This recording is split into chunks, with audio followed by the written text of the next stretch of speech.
I am Daniel Lucas, and welcome to Food 101. Food 101 is all about food itself to create different cuisine in the world or to talk about different cuisine in the world. And today I have a special guest. He's a veteran gourmet chef, champions international fusions recipe, and of course, he's good in cultural exchange and culinary innovation to elevate his brand. No other than Mr. Louis Henderson. Hey, how's it going today? Good, good, good, and fabulous like you, Mr. Louis. And can you please introduce yourself? Well, yeah, my name's Louis Henderson. I'm a chef from Pittsburgh, Pennsylvania. I've been in the industry for about 40 years, but I've done all types of cuisines, going from international, French, local, institutional. I've done in the Marine Corps, and I currently am the executive chef at a women's hospital where I'm infusing a lot of my culinary skills with the hospital food. So it goes from top to bottom. Mr. Luis, thank you so much for sharing your talents to the world, for being a chef, an executive chef. Thank you so much for those recipes that you are sharing to us. So, what inspired you to become a chef? Just I'm the last of a lot of kids. Last of 20 kids, and food was always tight, so I had to figure out ways to, stretch food, or to make sure I was able to eat whenever we were hungry, things like that. So just my curiosity and learning to blend different things together to create something edible, and that turned into a passion. And here I am today. Yes, yes, yes. So, how do you stay creative and inspired when developing a new dishes? Well, basically, I tend to always want to use a basic recipe, and I try and look at it, a protein or something like that. I try to stay away from a lot of salt, sodium, and things like that. So I like to use different fresh herbs and infuse a lot of different flavors that way. So I'm able to take things a lot of different ways. And being working in a hospital, that helps because I can spread that along other diets, and everybody will be able to enjoy that. So taking my culinary skills from restaurants, hotels, and country clubs, I'm able to infuse that into a lot of these recipes so people can enjoy them at home. That'd be awesome. So, what is your favorite type of cuisine to cook and why? Definitely, a French cuisine's definitely a favorite of mine for the simple reason that I love to, all the sauces, and you can get natural flavors with the butters and herbs and reductions, consistencies, and different things like that. So you can add wine, use those for flavors. So that's the main reason I really love French cuisine. Definitely. Me too. I love butter, people. Cream. Makes it better, Uh, man. Makes it better. Here in Food 101, we always talk about Italian cuisine. In fairness to my partner, my co host, Chef Alessandro, well, Mhm. I love French cuisine, chef, but Yes, I love indeed. Italian cuisine too, but I love butter and cream. So, so Mr. Luis, how do you handle pressure and fast pace of a professional kitchen?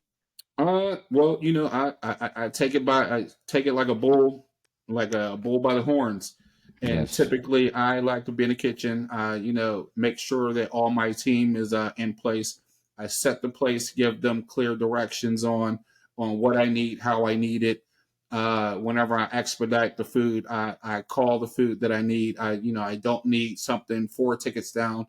I need my first 2 tickets, and then continue to make it go. So I give all my line cooks direction on what they need to sell, and time limits on 2 minutes, 2 minutes, 1 minute sell, things like that. So just make sure you give clear, concise directions on, and let them know what you need, and continue to keep the pace going. Yes, definitely. So, can you describe a typical day in your life as a chef or executive chef? Yes.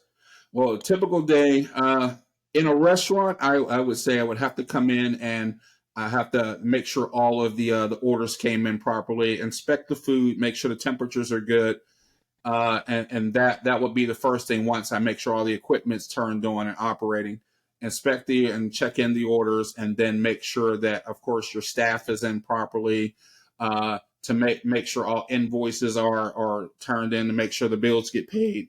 Just make sure a complete system that I'm walking from point A to point B to point C, to make sure everything is going and the systems are in place to make that work. So once that happens and my cooks are in place, we do a pre-meal, make sure I talk to these guys, let them know what we're doing, any features I might be running.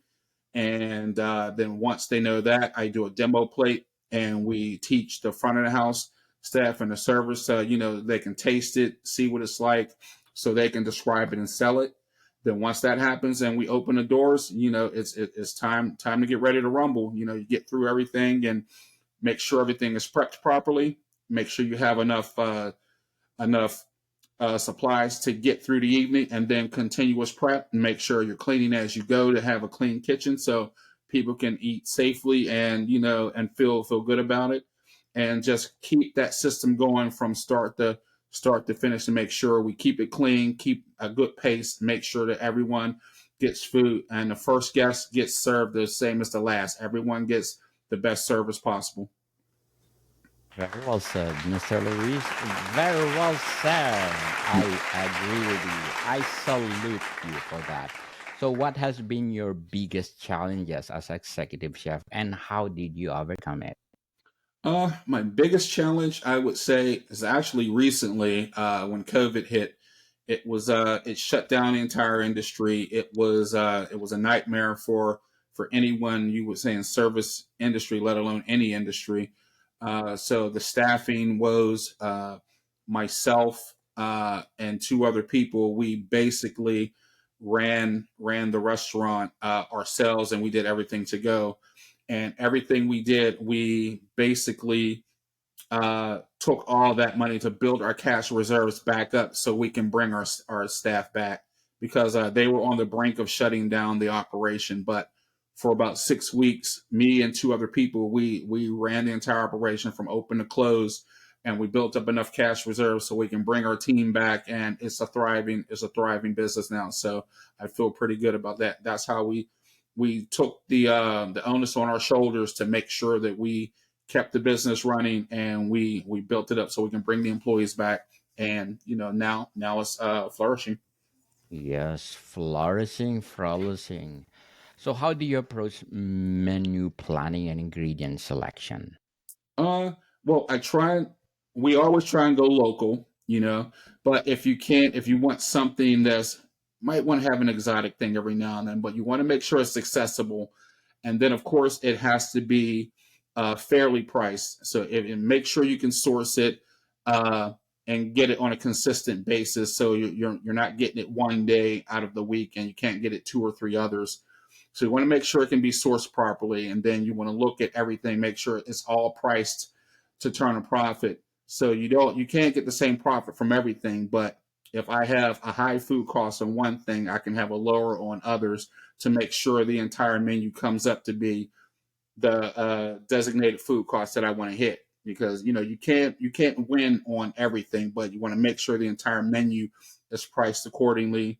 I add in labor, I add in utilities, all incidentals. Whenever you're building a menu, I fix all those costs in, and then I also look at the past 2 years worth of invoices or whatever the cost would be, and what the highest numbers are, I attach those to it. So whenever the numbers are lower, the profit's bigger. So I try and put a little bit of science to it whenever I'm figuring that out. But it typically works pretty well for me.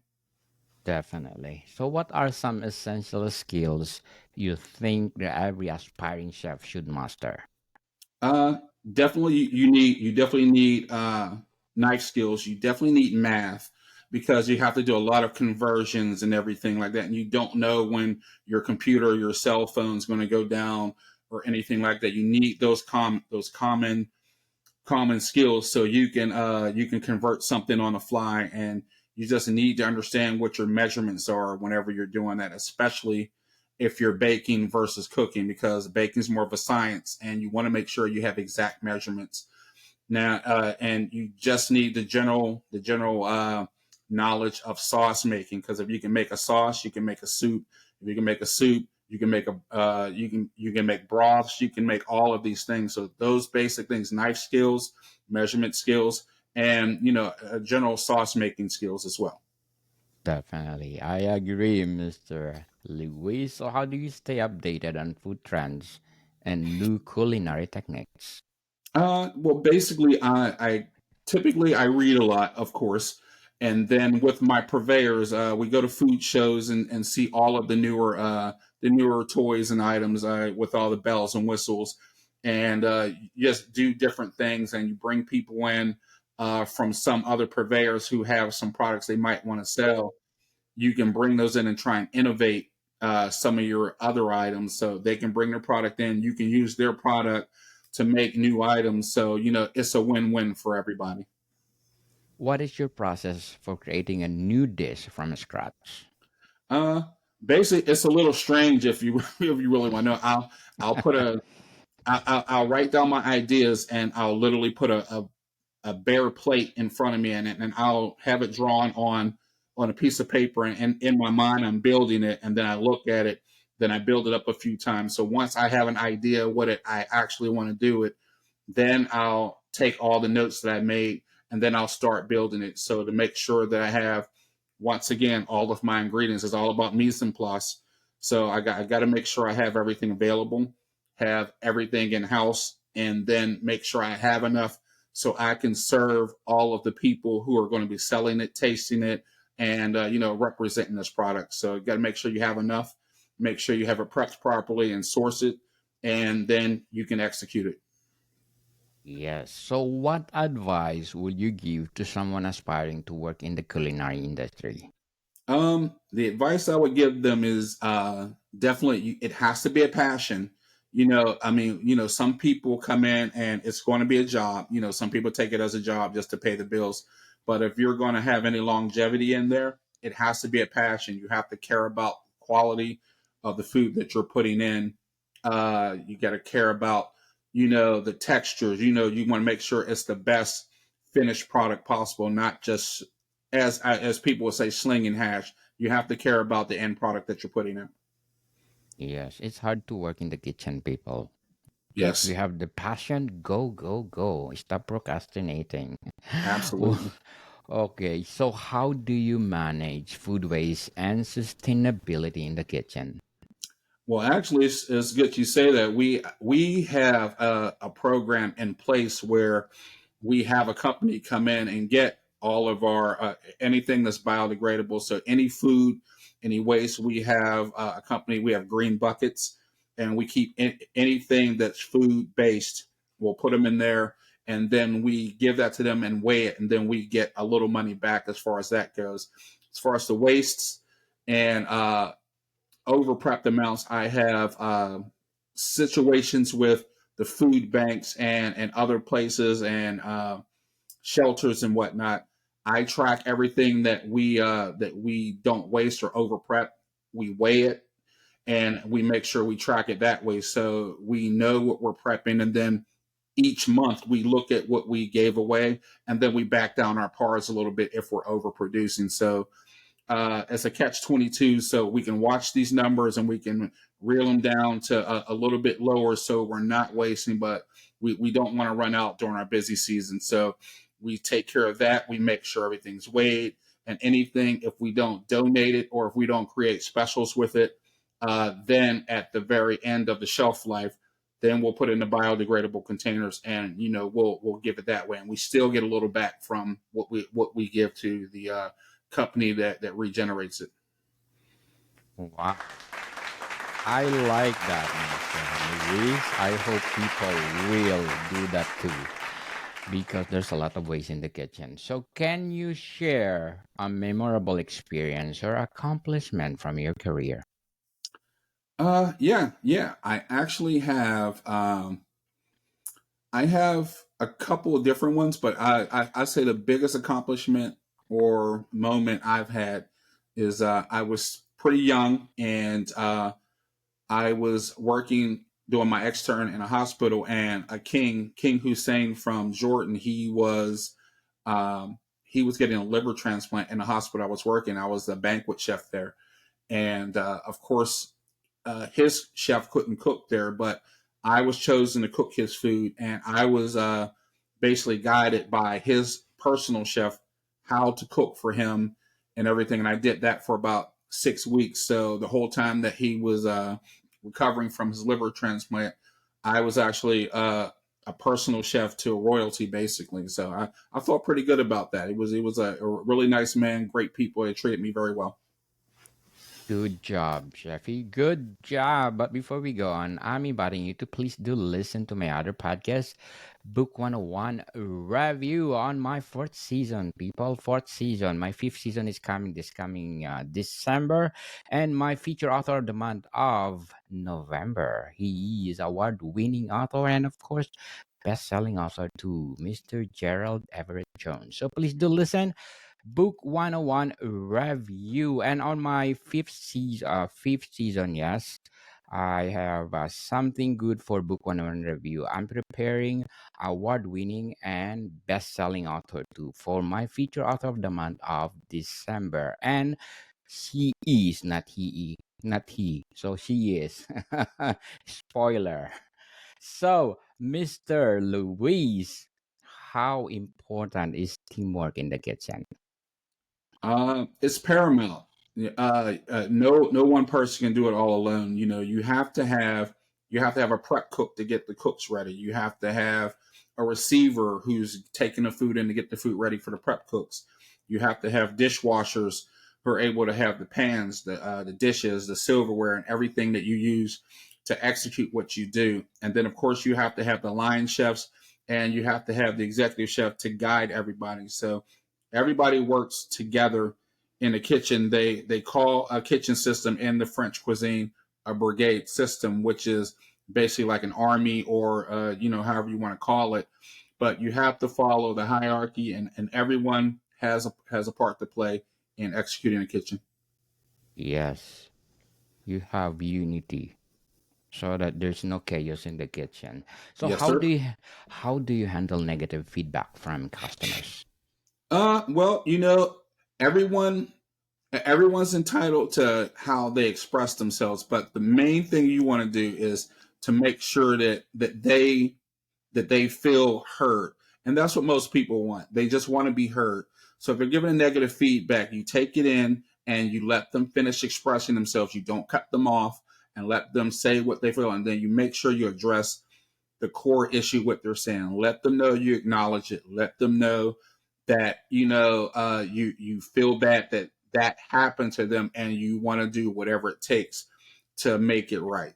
So that's how I handle it. I talk to them. I listen, and I let them finish, and I address the core issue that they talk about, and I let them know just by saying, okay, we're going to fix this. That's how we're going to do it, and I give them a solution, and then they can choose if they want to move forward or if they want to refund. But they know that I went the extra mile to say, hey, I can give you another one. I'm going to take it off, and I'm still going to feed you. So you just got to make sure you let them know that they matter. So that's basically how I deal with it. And I would say 9 times out of 10, most of them are going to be happy before they leave. You can't please everyone all the time, but you can definitely give the same effort to help everyone solve whatever issue they may have. Yes, yes, yes. Customers is always right. If you are in the business. Yes. What's kitchen gadget or tool you can't live without and why? Uh, I really, if long as I have my chef knife, that's all I need. I mean, Oh, I can have a chef knife, or right now I use more of a Santoka knife, but it's still kind of like a chef knife. I yes. can carve, debone, or do pretty much anything with it, and fabricate, and I can still cut, dice, slice, and everything. So as long as I can have that, I can, my other skills will be fine with everything else. But as long as you have a good knife, uh, I can do many things with just having my knife, and my other utensils are going to be there anyway. But I can't live without my knife. Yes, yes. If you're a chef, knife is very important. You should Yes, it is. have your own knife. Do you have a favorite ingredient you love to work with? Ah, let me think.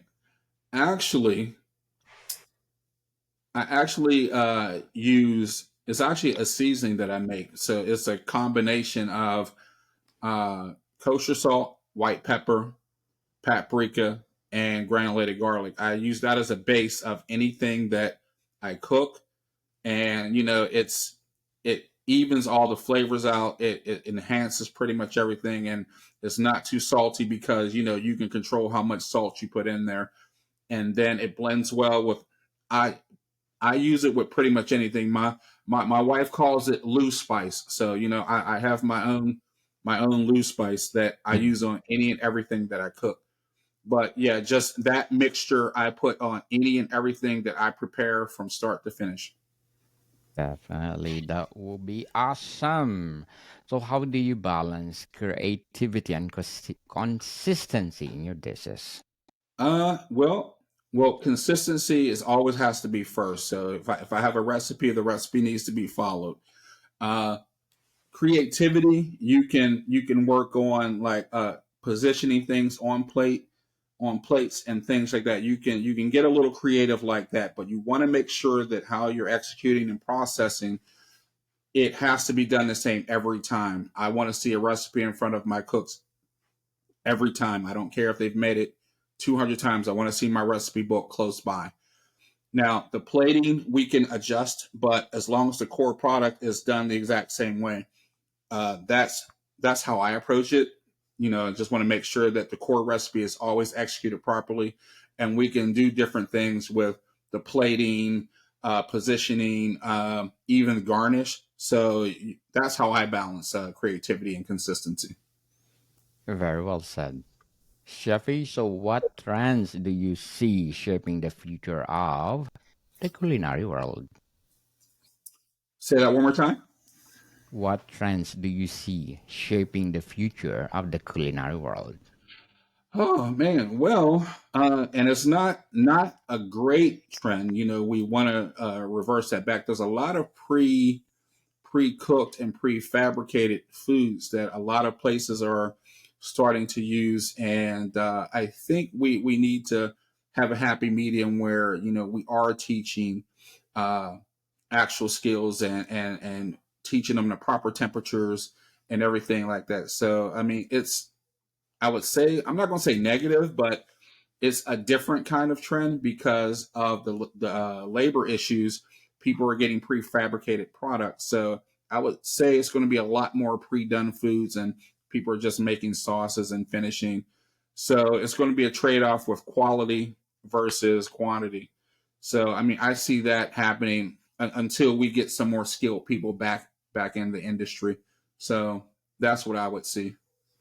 Definitely. So, to sum up our discussion, Chefy or Mr. Luis, Mhm. what legacy or impact do you hope to live in the culinary world? Basically, to know that I've coached, developed, and trained many chefs, uh, taught them a lot of the actual foundation of what they should know, the basics to make sure they have a great core. I was a corporate chef recently. I was a corporate training chef for PF Chang's and some other large companies. So I traveled the country teaching a lot of executive chefs how to own their own establishment and make sure it was run properly. So I want to know that I was thought of a great teacher, a great mentor, and just a solid chef all the way around, and to know I was a good person when I did it. Again, Mr. Louis Henderson, thank you for sharing your talent to the world. I hope you will continue your legacy, produce more books, teach more people to become a good executive chef. Yes, So sir. can you come back next week and let's talk about your book? This your first Absolutely. book, yes? Yes, Oh, I definitely can. okay. I have one more question. Sorry. Yes. What is your short-term and long-term goals in culinary All right. or My in the short term kitchen? goals are to keep my business model running and to get everything to where it needs to be through the tough financial times. Long term would be to open my own nonprofit community kitchen type style setup where I can teach veterans like myself, um, children or at risk people or people who need skills or something like that, trying to find some type of operation that I can give back all these skills that I've learned over the 40 years I've been in the business. So I just want to give back. Yes. And Mr. Anderson, good luck for your goals. All right. I And appreciate that. I hope it will come true and you will continue empowering people all over the world in terms of culinary. So, can you please invite our listeners to buy your book or projects that you are doing right now? Absolutely. Well, just you have my international fusion recipes, and you also have my other book, which is called The Bachelor's Guide, and it teaches other people to cook and do other things as well. But they're both listed on Amazon. You can look it up by looking up Louis J Henderson, and you can find both of them on there. It's an amazing thing. It's a great read, and you have some great food products coming from it. Yes, people, let's support Mr. Louis Anderson because if you support him, more books to come, more coaching to come, more empowerment to come. So tune in next week. We're gonna talk about his first book. So, Mr. Louis Anderson, thank you for your time. All right, thank you very much. You have a very very wonderful evening, all your guests. More to come, people. See you soon. All right.